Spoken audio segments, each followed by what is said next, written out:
ৰাজ্যত পঞ্চায়ত নিৰ্বাচন শেষ হোৱাৰ পিছৰে পৰা দেশৰ পৰিস্থিতি কিছু স্বাভাৱিক হোৱাৰ পৰা আধৰুৱা হৈ থকা ৰঙালী বিহুসমূহ অনুষ্ঠিত হৈছে। এইবেলি উত্তৰ নলবাৰী ৰঙালী বিহু সন্মিলনী কাছিমপুৰ দুৰ্গা মন্দিৰ প্ৰাংগণত অনুষ্ঠিত হোৱা ৰঙালী বিহু সন্মিলনীখনে 23 বছৰ ভৰি দিলে। ৰাতিপুৱা সমূহীয়া চাফাই অভিযান, গছপুলি ৰোপণ আদি বিভিন্ন কাৰ্যসূচী ৰূপায়ণ কৰে।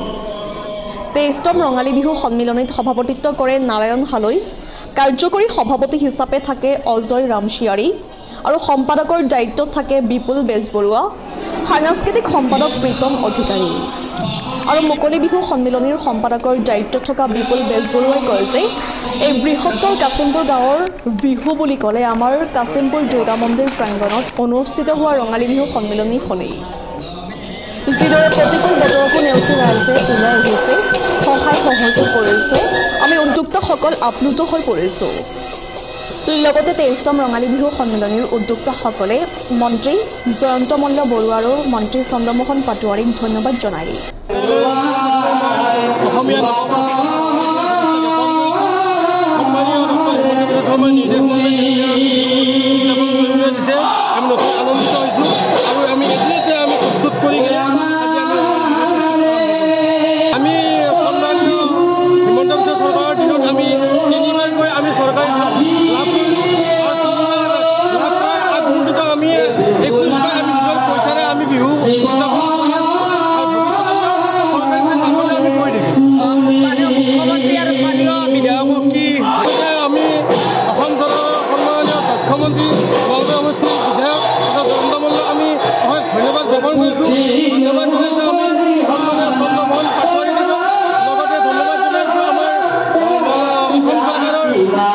সন্মানে